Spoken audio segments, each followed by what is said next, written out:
This lecture is not simply about toxic relationships. It is about something far more uncomfortable. It is about the hidden psychological structures that make human beings hurt the people they claim to love the most. And perhaps even more disturbing, why we continue returning to the very relationships that destroy us. Many people spend years asking the wrong question. Why are they doing this to me? Why does the person closest to me hurt me the most? Why can't I walk away? But psychology teaches us something that most people resist hearing. The problem is often not the person. The problem is the structure. And once you understand that, human relationships begin to look completely different. The illusion of love. There is an ancient idea found in the Tibetan Book of the Dead. It suggests that human beings rarely see reality as it truly is. Instead, we see a world reconstructed through fear, attachment, insecurity, and desire. Most people think this philosophy is about death. It is not. It is about everyday life, especially relationships, because the closer someone becomes to us, the more psychological projection enters the relationship. At first, relationships feel simple. Love becomes attachment. Attachment becomes expectation. Expectation becomes control. And slowly, without realizing it, the relationship changes form. Love turns into possession. Understanding turns into interpretation. Trust turns into suspicion. And then one day, people wake up emotionally exhausted, asking, "What happened to us?" But psychologically speaking, the collapse did not happen suddenly.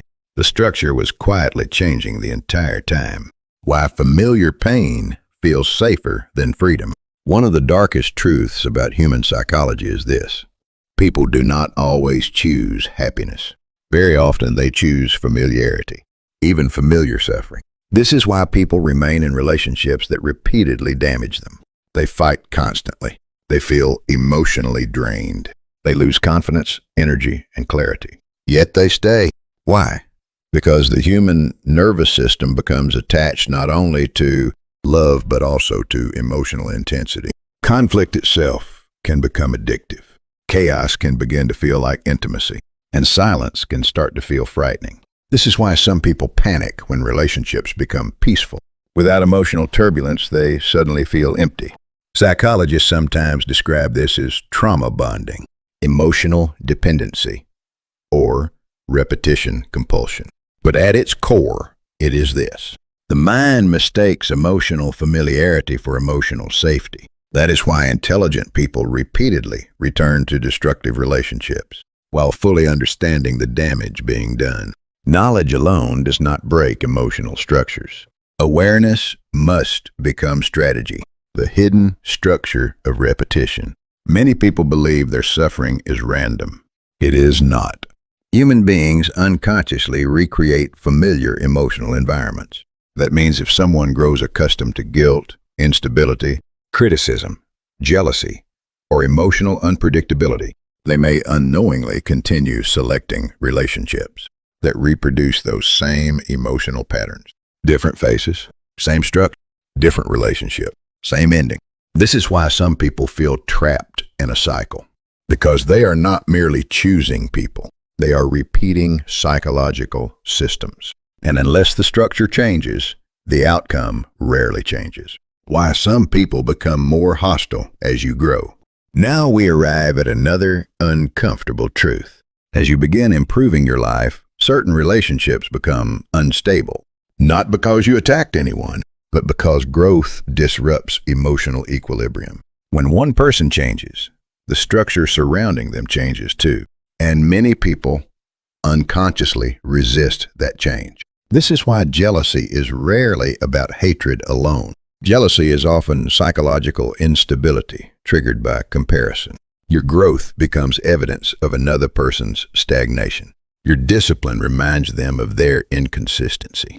Your momentum exposes their passivity. Your transformation threatens the emotional balance they depended on.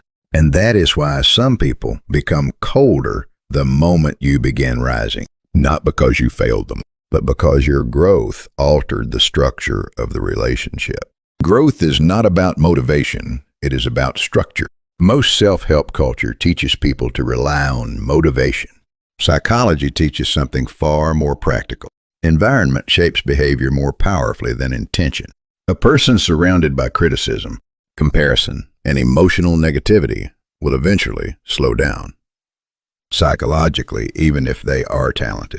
Meanwhile, a person inside a growth-oriented environment accelerates naturally. The difference is structural. This is why high performers become extremely selective about their environments. They understand a dangerous truth. Human beings rarely defeat their environment for long. If the structure constantly drains your emotional energy, eventually even strong people collapse. That is why successful individuals often appear distant. They are not necessarily cold. They are protecting cognitive bandwidth, the power of invisible growth. There is another pattern repeatedly seen among highly successful people. They grow quietly. Most people announce goals too early. They broadcast plans, dreams, ambitions, and future success before building real results. But psychologically, premature exposure creates vulnerability. It invites unnecessary opinions, comparison, jealousy, energy leakage. The strongest growth often happens invisibly. Quiet preparation, private discipline, public results. This creates what we might call a silent growth structure. And history repeatedly shows the same pattern. The people who explain the least often achieve the most. The psychology of selective distance. One of the most difficult lessons in adulthood is accepting this. Not everyone can come with you. Many people destroy themselves trying to maintain relationships that continuously sabotage their emotional stability. But maturity requires discernment. You must eventually ask, who consistently strengthens my clarity?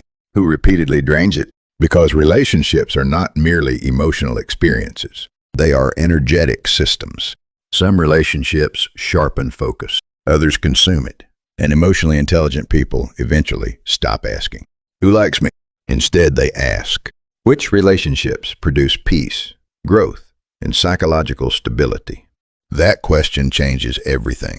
The most dangerous addiction is emotional reaction. Many people think strength means dominance. It does not. Real psychological strength is becoming difficult to destabilize because emotionally reactive people surrender control constantly. Every criticism changes them. Every rejection controls them. Every conflict consumes them. But emotionally structured individuals operate differently.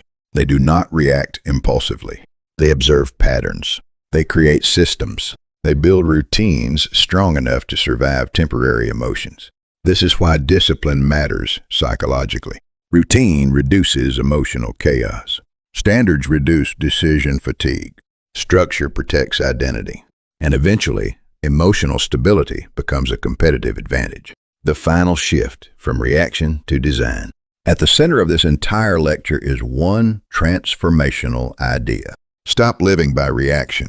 Start living by design. Most people spend their lives emotionally, responding to circumstances, relationships, criticism, insecurity, and external validation. But psychologically resilient individuals build internal structures first. They choose environments intentionally. They regulate emotional exposure. They protect focus.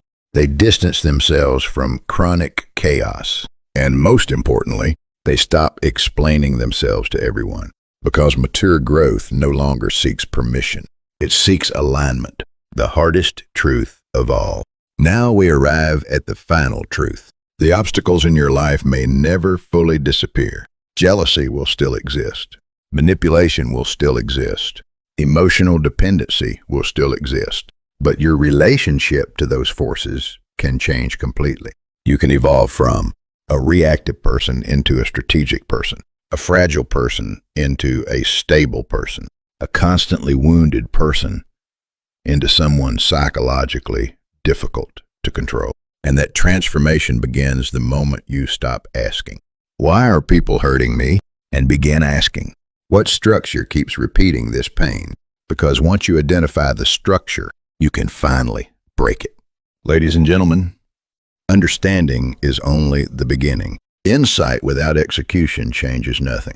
So the real question is no longer whether toxic emotional structures exist. The real question is this: will you continue living inside the same psychological loop, or will you finally redesign the structure of your life? Because in the end, the greatest form of power is not controlling others. It is becoming impossible to control through emotional chaos. And if this lecture helped you see your relationships differently, share it with someone who may still be trapped inside a cycle they do not yet understand. Sometimes one new perspective can change the entire architecture of a person's life.